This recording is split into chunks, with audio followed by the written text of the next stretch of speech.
I posted a post on Instagram the other day as I was kind of like trying to summarize what I do. This is what it says: liberating women from the deep conditioning that comes from high demand religion. Now, of course, I help men too.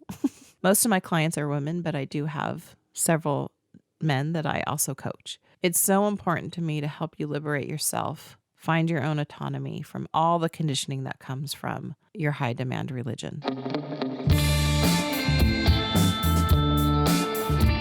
Exmormonology, Episode 10.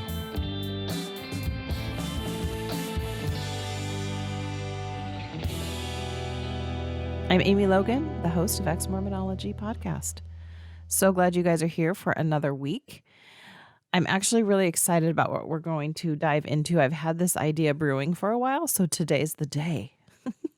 But this is episode 10, you guys. I'm really excited because I have given myself a goal to do one podcast a week for the whole year of 2020. And that takes some time and some thought and, preparation. And so I'm just excited that we're 10 podcasts in. That's a good thing. We'll continue on this roll, and I hope that you are finding value. And if you are, please click the star review or leave an actual review over on iTunes. That would be great and very helpful. And I hope you are finding some coaching tools that you can use because, the best gift you can give yourself is to learn the ability to self-coach. And that means you take time to manage your mind. So you can go back a few and learn about the model, the coaching model that I use, that's called the model, because basically the root cause of any problem is always our thinking. And what we're going to be doing today is talking about that exactly. All right, so today's topic I'm calling the residual effect. Depending on how long you have been out of the church, if you are out, maybe you're in and you're just still processing this. We have so many beliefs, and you know what a belief is. A belief is a thought you have had on repeat. We have so many beliefs that are tied to, obviously, our conditioning in the church. And some of them are so deep that we don't even realize that we are still kind of making decisions, thinking about, viewing the world through the lens of our Mormon upbringing. And so that's why I love this idea of the residual effect. I'm going to share an example of how this happened to me just a few months ago. I had to laugh when I realized, and it took me a few minutes to realize as I was in this situation of what was happening. And now, reminding you all, I've been out of the church for a long time now. This still happens to me. So this will, of course, continue to happen to you. But this is also why this is a huge thing. Leaving Mormonism, like I said, is not for wimps. It is one of the hardest things you'll ever do. And it continues to kind of like raise its little head every once in a while. Like, oh, you've been out of the church now for 16, 17 years, but you're still thinking this. Okay. So I just want to start off with this one because it's the most funny to me of the examples I'll be giving you today. I go with my bonus daughter to go pick up her wedding dress. She's getting married this next October. And we walk into this darling wedding dress shop.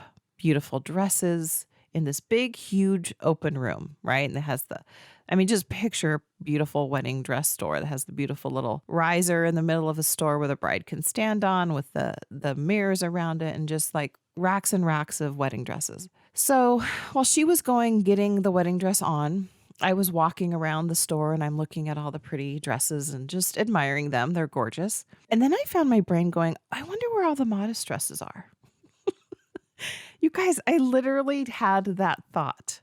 And I'm not even modesty, that's such an interesting concept. And we will for sure have a podcast just on modesty. But my brain doesn't really think in those terms anymore. But I found this thought coming to my head because I was looking at the rows of dresses and there were thousands of them, but they were all strappy kind of dresses or no straps, And my brain just thought, oh, they must have these in another room. And then I caught myself, Amy, these are the dresses. And of course, there were a few of them that had long sleeves, but they were very limited. So most of them were strappy gowns and sleeveless gowns and, all sorts of little cap sleeves type gowns. And I just had to laugh at myself because that is definitely tied to the conditioning of where my brain was my whole life, right? Like we are to dress modestly. And especially if you've worn garments for any amount of time, many years, that is just part of your thinking that you don't even realize you're thinking about. That's why we're going to talk about this today, because the residual effect of the deep conditioning that you have experienced in the church runs very deep. And I know you know that, but sometimes it catches us off guard. So that's what I want to talk to you about today is when your thoughts catch you off guard. So I'm going to give you a few examples because I asked a few people in my life, like, can you think of a time when all of a sudden you found yourself thinking a thought like I just shared with you? Once you realize that you just shook your head and you're like, I don't even need to think that anymore. That's not a thing. I asked my brother this very question. I have one brother who's also left the church. So I guess in our family now there's 2 black sheep. Black sheep united. And I asked him, I'm like, okay, I explained the concept, right? And he's like, yep, I totally get it. I said, so what stands out to you? And he goes, well, the first time I went shopping for underwear, because, he was a garment wearing man. He goes, I walked in and didn't realize how many options there would be. And so he goes, guess what I left with? I left with white boxer briefs. Right? He goes, because I couldn't even wrap my head around that there were all these options. There were these different styles. There were different colors. When you get used to wearing your white garments, when you go to find new underclothing, it just brings up some of those residual beliefs that you had in you. So he was probably more caught off guard, but it's still in that same vein, right? Can you think of anything that you catch yourself going, oh, I don't even need to think that anymore? Another example could be walking into a restaurant and seeing a family having dinner, and maybe the mom and dad have a glass of wine, but there's children around and your brain goes, oh my gosh, there's kids there, right? It's so sneaky. Our brain is so sneaky. This was a huge eye-opening experience for me. In 2011, I went to Europe. We went to Italy and to France, and wine is just at every meal. It's just like water. It's just sitting on a table. And I remember we found this amazing little restaurant. We were just outside of Florence and we just got lost in the towns and we just found what was like this most beautiful Italian family dinner in the back of a house. It just felt like we were with a bunch of locals. It was exactly what you want to happen, like get off the beaten path, right? It was loud, lots of talking, and just families. It was just tons of families, little kids, all ages. And everyone had wine on the table. And so this is 2011. So I left the church by 2008. I was, my faith crisis started 2006. It takes a while. So now it's 2011 and I'm experiencing just more of the world, things that I had never been exposed to. And it was such a beautiful thing just to see like families. I was going to use the word normal. Who knows what normal is anymore, but just seeing families sitting around a table and it just wasn't a big deal. I just couldn't have imagined that in my family ever. My mom, of course, looked down on it in addition to just the church, the cultural upbringing we've had with the word of wisdom and all that we've been raised with in the Mormon church. And so I was able to kind of look at this culture and lifestyle with new eyes, and I loved it. And I was able to just really sit there and watch and look. And, when you've been raised to believe that alcohol is so bad and you get to kind of start making new decisions and creating new beliefs of what you believe about that. For right now, for me, it was just that I remember having thoughts like, oh my gosh, right? So your thoughts catch you off guard. So that's exactly what I'm trying to get at with the residual effect, because your beliefs are so ingrained in you, you don't even realize it. So those are just a few examples. When I had pretty much left the church mentally. This is just another example. Because we don't even know how conditioned we are sometimes. Because when you've grown up in Mormonism, and I know not all of you grew up in it, so you may have a more, I don't want to say worldly view, but you've had other experiences with religion. I just never did. So when I was having these experiences, my husband at the time was in the NBA program at BYU. A friend of his that was in the program, she was not a member, and we went to her church because I was just curious. I'd had zero experience, for the most part, in going to other churches, other religions. After church, we went and had dinner. And so I was just talking to her about a church, and I said, "So where is your church's headquarters?" And now I look back at that and I'm like, oh boy, definitely a residual effect going on there. Because she looked at me like, well, it's just this church. And I thought that was so fascinating because in that moment I was like, oh, duh, Amy. I'm basing everything off of how the Mormon church does things. Of course, that's normal and natural. So this is no like calling you out on things. This is just saying this is a normal part of leaving the church. Remember when I talked about the Etch-a-Sketch and how when you go through this process and you realize the church is not true for you, it is literally like you have to shake that Etch-a-Sketch and you just have to start rebuilding. So when you have those experiences of the residual effect kicking in and you see that those old thought patterns are shaping your life, just stay curious about it and just go, what is another view of this and why am I thinking that? Instead of beating yourself up over it, right? Because this is all part of deconstruction. You are literally deconstructing your brain. And that's why I love thought work so much, because it's directly tied to, first of all, every single thing about your life. But when we apply it then to what we've been conditioned to believe, and you get to start examining your brain from that point, you can make huge strides and changes in your life when you start to dissect your thoughts. Because for most of us, and I posted something on Instagram the other day, by the way, if you'd like to follow me over there, it's at Amy Logan Life. I posted something there about how you're not responsible for someone else's thoughts and feelings. And we've talked about that here on this podcast. But, someone popped into my inbox and just said, but how are you not responsible for someone's feelings when you did something? And I wasn't going to start a whole coaching session in my inbox, but this is definitely something I work with my clients on every week. And it's such an important thing to start paying attention to. Now, of course, we want to be kind humans to one another, but you are not responsible for someone else's feelings.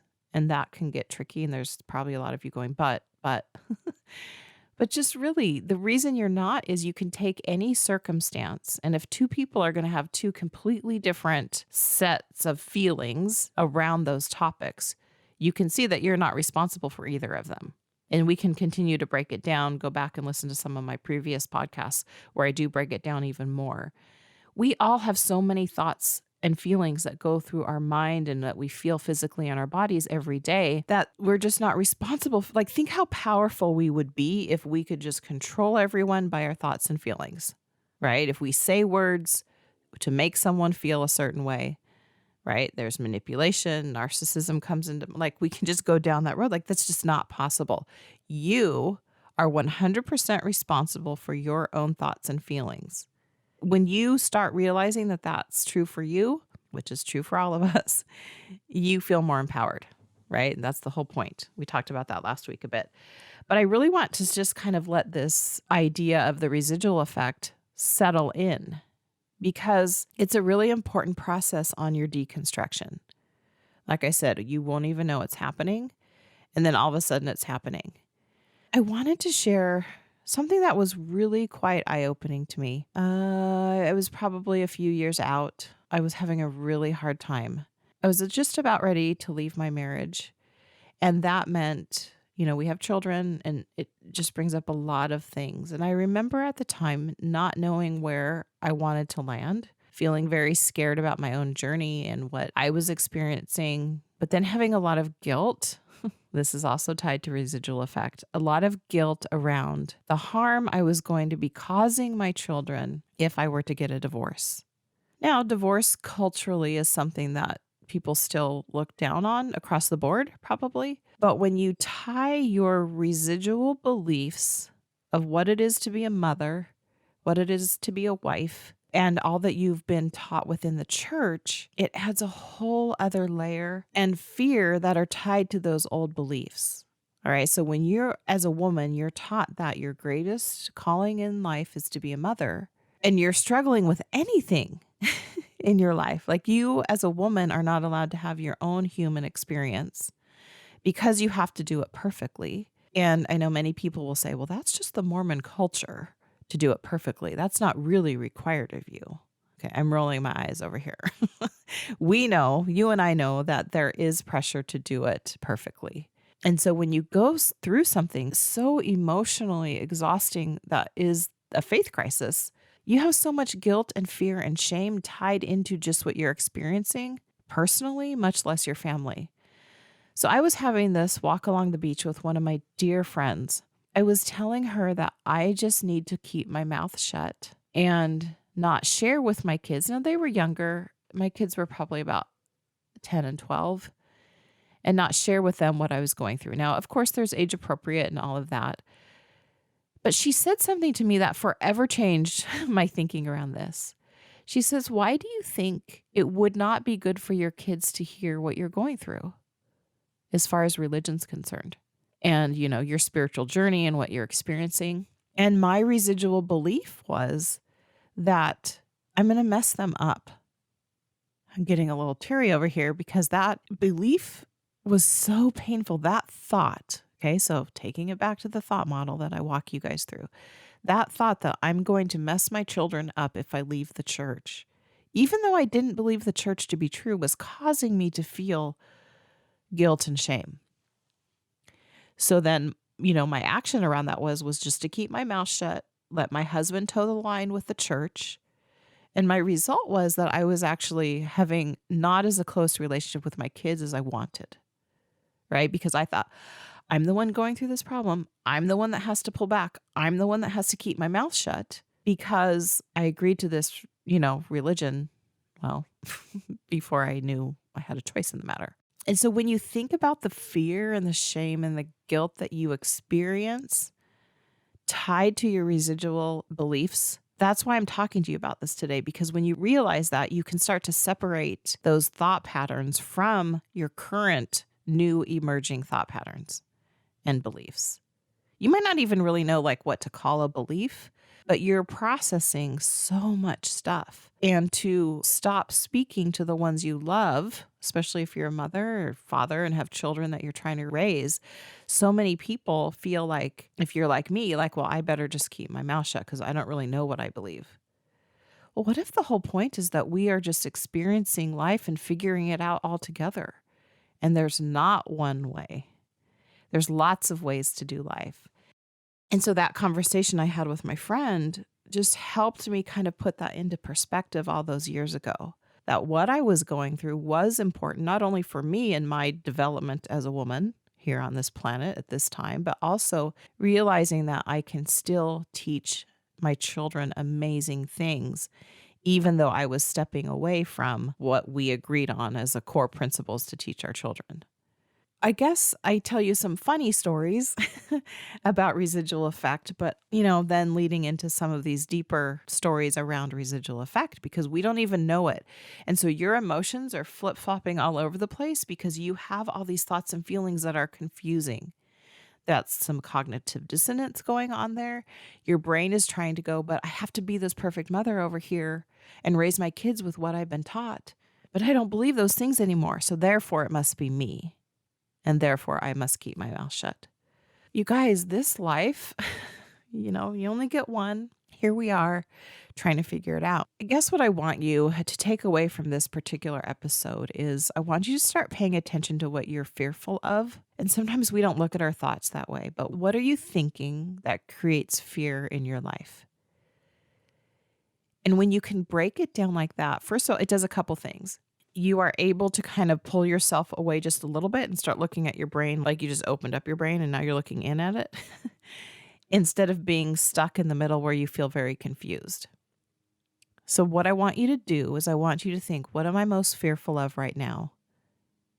Find the thought that's creating fear for you and then examine that thought. Whether it's, I'm going to be a failure of a parent. Okay, of course, that thought is a terrible thought and you don't have to keep thinking it. That is an optional thought. All right. But if you believe that to be true and you have tied that to your faith crisis and you have tied that to what you're going through, that's going to keep breeding more fear and it's going to keep you stuck. If you are afraid you're going to lose your marriage, right? That happens to a lot of us. And I will say to that, you will get through that as well if that's what happens. But sometimes we stay stuck in the fear and the guilt because we're breaking sealing covenants, right? We're breaking all these things. When I had my name removed from the church, I had to go in and talk to my bishop. Of course, you don't have to do that, by the way. That's what the bishop kept telling me. He probably reiterated it and called me later and kept telling me, like, you are breaking these covenants. You will no longer be sealed to your children. Like, okay, tell that to a mother if that's not putting fear in someone. And I just had to keep going, okay, Amy, but you don't believe those things anymore. And it was probably the first time in my life that I felt some autonomy. I was making a decision for me because even if I was going to be doing life solo, as far as maybe not married to my husband anymore, I had to start showing up for myself. All right. And that's what this is all about. I want you to start looking at yourself that way. Because talk about residual effect. We are not taught to be autonomous and to have our own self-thinking, right? We're taught when we get married, you not only enter this marriage with your spouse, but now God is the center of your marriage, right? You're never really able to make the decision independently. And when I work with my clients and I see their faces change and their burdens on their shoulder lifted, like I get to see this in front of me. Oh, it's one of my favorite things in the whole world. Because that alone, that principle of autonomy and you making decisions solely for you, that's kind of a different way of thinking. We have not been taught that in the church. Totally went down a tangent I wasn't thinking I was going to do. But that's what I love about this. It always ends up right where it needs to. This is the whole point, my friend. You do the thought work so you can start separating out the fear from the thought, and it will become more clear for you. And of course, if you want help with that one-on-one, I'm able to help show you your brain in a way that you might not be able to. And that's the beauty of coaching. So think of some silly things you find yourself still having that residual effect show up in your life, but then take it to a place where it's not always silly, right? When you're feeling those heavy feelings, like I said, of guilt or shame or confusion around this, just realize that, of course, my dear, you've been conditioned. And you've been conditioned with a lot of guilt, a lot of manipulation, right? Dare I say, if you don't live up to every promise and every commitment you've made here in this day, those of you who know what that's from, you will know what I'm talking about. That's fear and manipulation. All right. We are going to step away from that and just go, okay, that's how I've been taught. I don't have to think those thoughts anymore. Your brain is so powerful. If your brain can create those feelings of fear and guilt, that means your brain can do the opposite. That means your brain gets to create calmness, peace, happiness, contentment. The same brain that's creating the mayhem is the same brain you're going to use to create the opposite of that. So this week, I want you to think about that. I want you to think about how the residual effect is showing up in your life, how it's connected to beliefs that you have, and how you get to just flick some of those old beliefs away at any time. And they will come up years down the road. That's why you get to keep showing up and doing the work for yourself. Be your biggest self-advocate, you guys. Show up for yourself. Know that you are worthy. You are worthy of having a happy life. You are enough. And just you listening to this, like listen to what I'm saying.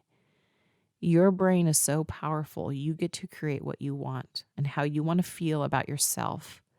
I feel so strongly about this work because I know I felt so much at the mercy of my beliefs and they were starting to cause me pain, right? If a belief is just a thought on repeat, you get to create a different thought. And then you get to practice that thought until you believe it. All right, you guys? Pay attention to those residual effects. Don't make it mean anything more than it's just an observation. Wow, I still believe that in some way, shape, or form. Now I'm going to work on changing it. That's the work you do. If you're interested in working with me and having me coach you through all the tools that I talk about here on Exmormonology, head over to my website at amyloganlife.com and you can find more information there. You can also email me at amyloganlife@gmail.com.